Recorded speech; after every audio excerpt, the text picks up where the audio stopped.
Assalamualaikum warahmatullahi taala wabarakatuh. Selamat pagi.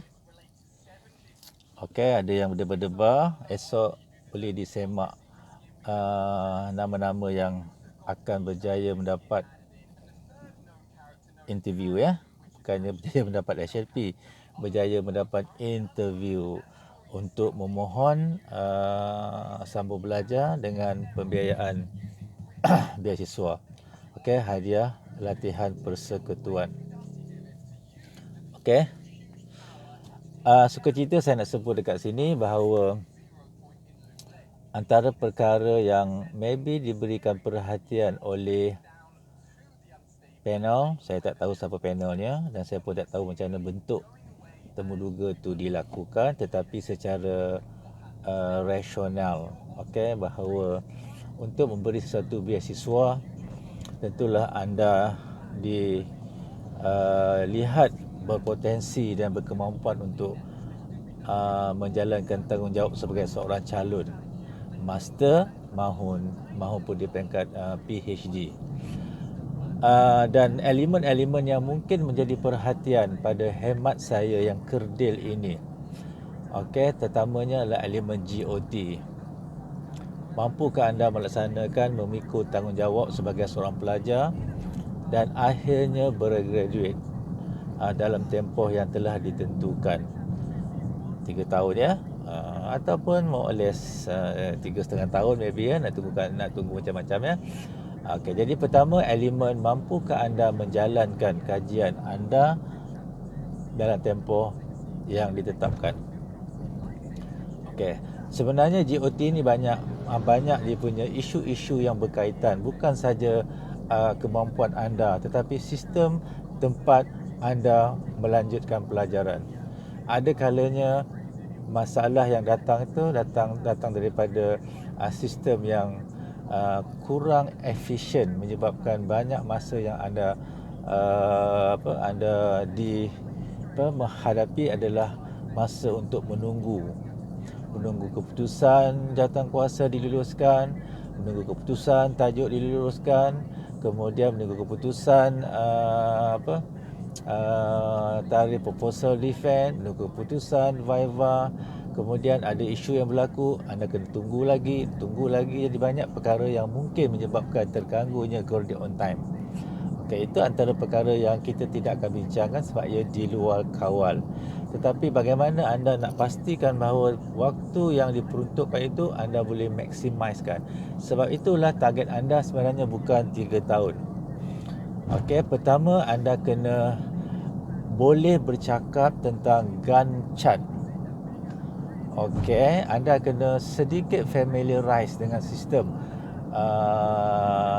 di peringkat PhD supaya anda boleh menunjukkan kemampuan anda untuk menyediakan Gantt chart, okey, dalam tempoh 2,5 tahun. Okey, dan preparation itu sebenarnya telah pun anda lakukan walaupun sebelum anda dipilih untuk jadi calon PhD ataupun calon master. Ada beberapa perkara yang anda perlu buktikan. Okey, yang pertama sudah pastilah anda kena buktikan bahawa anda biasa telah terdedah, telah mengetahui keperluan-keperluan menjadi seorang postgraduate yang baik.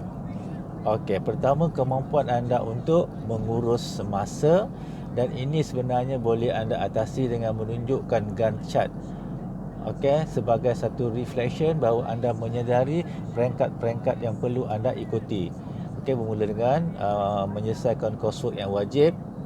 Okey, diikuti dengan maybe semester selepasnya menyediakan tajuk, menyediakan proposal, kemudian bersedia untuk comprehensive exam sekiranya ada, memilih supervisor sekiranya belum terpilih sebelumnya, dan juga mendapatkan tajuk, dan akhirnya letakkan satu jangka masa yang logik supaya anda boleh menghabiskan dalam masa 2,5 tahun.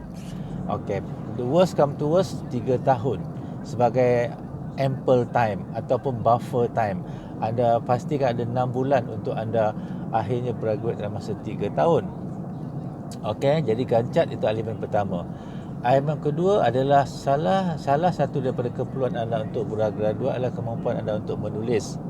Kemampuan anda untuk menulis secara akademik. Maka anda kena buktikan, kena tunjukkan sepanjang anda menjadi seorang guru, sepanjang anda menjadi seorang pentadbir, sepanjang anda menjadi seorang pegawai, whatever, di mana saja anda bekerja, anda telah menghasilkan sebarang laporan, anda telah menghasilkan sebarang penulisan, anda telah menghasilkan sebarang apa saja yang boleh membuktikan bahawa penulisan akademik itu adalah sesuatu yang pernah anda lakukan. Dan yang paling baik kalau anda boleh buktikan bahawa contohnya anda telah menyiapkan laporan tahunan untuk beberapa penggal. Okey, dan dalam laporan tahunan tu elemen-elemen research adalah elemen-elemen yang menjadi keutamaan. Mereka yang telah pun menghasilkan penulisan artikel, sama ada artikel popular atau semi popular, tak ada masalah, dan tunjukkan bahawa penulisan adalah sebahagian daripada anda punya kecenderungan. Apatah lagi yang telah menghasilkan buku. Okey, jadi itu dari aspek penulisan. Dan bila kita sebut penulisan ilmiah, okey, ia melibatkan juga rujukan-rujukan yang kita katakan high impact. Maka anda boleh menyebut dua perkataan ini. Anda boleh menyebut rujukan primer dan juga rujukan sekunder. Okey, dan untuk rujukan primer ataupun artikel-artikel, rujukan primer bermakna rujukan kepada artikel-artikel yang data itu adalah data first hand daripada artikel tersebut. Jadi rujukan itu rujukan primer, dan di mana anda perlu juga menyebut dua perkataan ini bila melibatkan rujukan primer. Apa dia?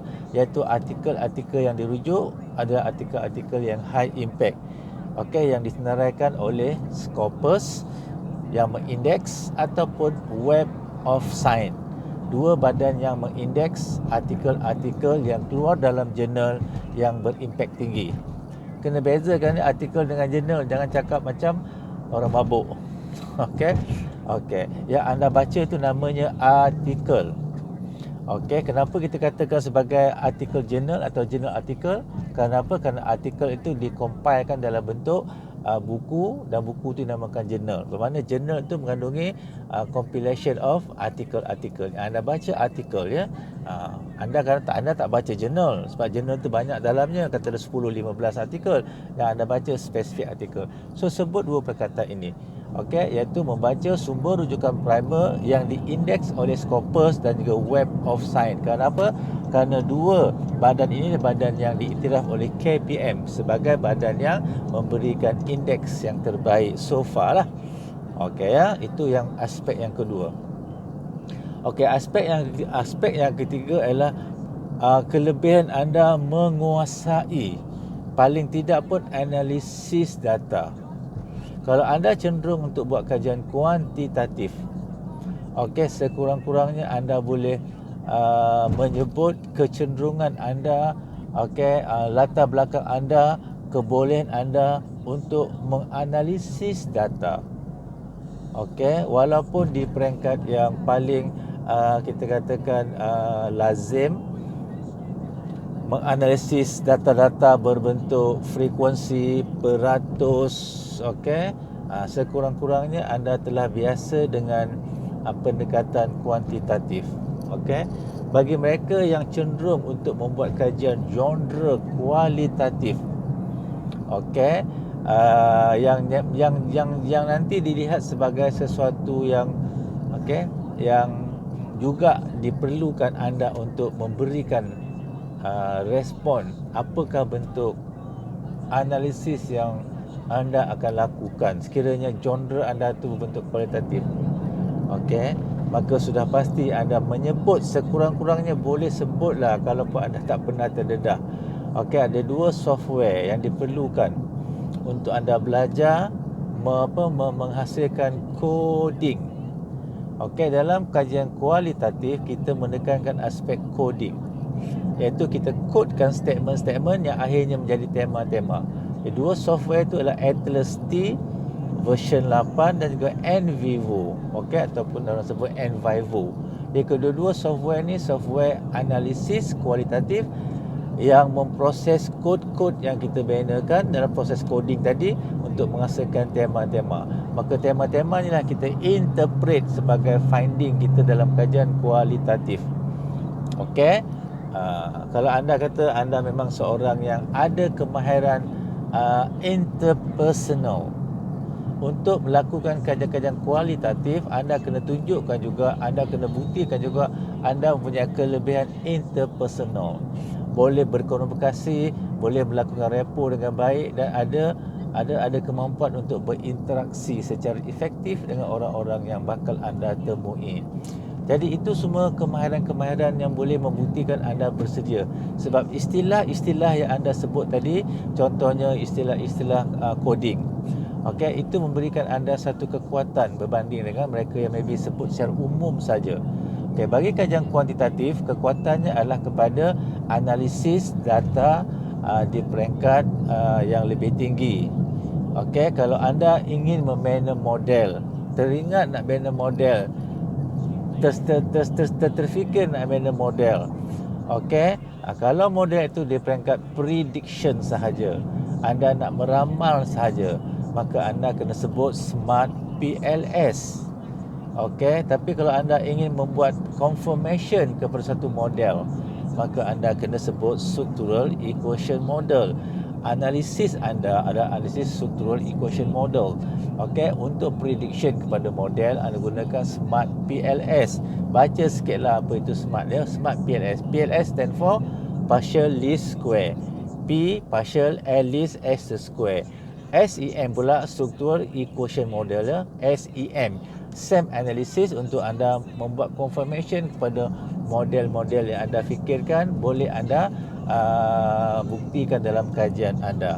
Dan kalau siapa yang tersebut nak buat instrumen, tersebut nak bina instrumen, maka sesuailah sebut Rush Analysis. R-A-S-C-H. Rush nama orang ya. Rush Analysis. Jadi Rush Analysis itu digunakan untuk menghasilkan model. Anda tak perlulah mendalaminya lagi. Anda mungkin tak faham untuk mendalaminya lagi.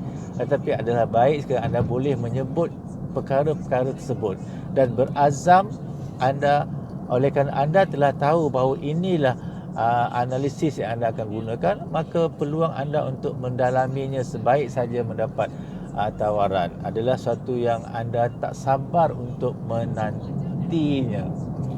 Okey, jadi itulah antara X factor yang mereka nak lihat.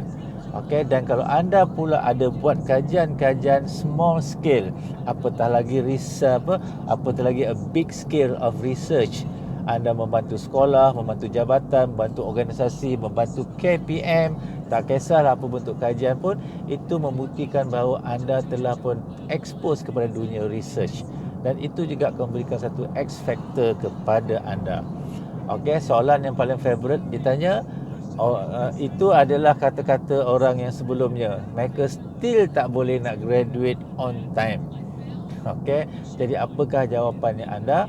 Okey, jadi kadang-kadang kata-kata itu tidak cukup kuat kalau anda tidak ada evidence. Okey, siapa-siapa yang ikut bengkel, okey, siapa-siapa yang terdedah expose dengan apa-apa saja yang ada bukti yang anda telah terlibat, maka bawa, tunjuk dan expose bukti tersebut. Okey, jadi bukti itu sebenarnya adalah satu hard evidence yang tidak boleh dinafikan. Okey, dan pastikan anda faham apa yang anda sebut berdasarkan bukti-bukti lah yang anda tunjukkan. Jangan sebut bukti pergi kursus SPSS, lepas tu belajar apa tak tahu. Tak naklah macam tu ya. Jadi itu perkara-perkara yang akan memberikan anda kelebihan. Sebab tajuk kajian sebenarnya boleh berubah. Okey, walaupun bidang yang anda pilih itu tak boleh berubah, tapi tajuk kajian dalam proses anda untuk menentukan the final topic itu masih boleh berubah. Method masih boleh berubah. Objektif masih boleh berubah. Ini bermakna bukanlah isu besar sangat tajuk kajian anda. Okey, kalau dikatakan tajuk ni dah banyak orang buat, contoh kan, kalau ditanya tajuk cadang nak buat apa? Okey, jadi anda kena sebut tajuk kajian yang berkaitan dengan aspirasi negara. Apa aspirasi negara sekarang? Okey, aspirasi negara sekarang adalah untuk menaikkan taraf hidup B40, untuk meningkatkan well-being masyarakat. Okey, untuk menggalakkan aplikasi IR 4.0. Jadi apa saja yang anda ingin buat kajian, cuba tunjukkan connection kepada tiga aspek ini. Okey, dan satu lagi yang saya jangkakan, soalan yang paling panas nanti adalah soalan berkaitan dengan pandemik COVID-19.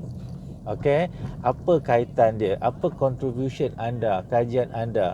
Adakah dia dapat memberikan satu kelegaan kepada masalah yang ia hadapi ketika COVID pandemik ini atau selepasnya. Jadi anda kena fikirkan, kena buat pembacaan, kena cari di manakah ruang-ruang yang boleh anda mempertahankan bahawa kajian anda ni memberikan sedikit kelonggaran kepada tension yang dihadapi oleh pelajar kalau kajian anda berkaitan dengan pendidikan. Okey, maknanya bukanlah anda nak menyelesaikan semua masalah, tidak. Jadi saya juga boleh mencadangkan maybe anda boleh menyebut perkataan cross cutting disciplinary core idea. Apa benda tu? Cross cutting tu bermakna elemen-elemen yang disepakati dalam topik-topik keseluruhan tajuk yang anda nak ajar. Contohnya anda nak ajar pasal percambahan pertumbuhan tumbuh-tumbuhan. Okey, keperluan hidup tumbuh-tumbuhan. Maka di situ banyak elemen-elemen sains yang boleh dimasukkan. Eksperimen sains yang boleh dimasukkan, pengukuran boleh dimasukkan, nutrition boleh dimasukkan, tenaga di mana haiwan memerlukan tenaga untuk hidup, aspek-aspek berkaitan dengan haiwan boleh dimasukkan. Bermakna dengan mengajar satu tajuk secara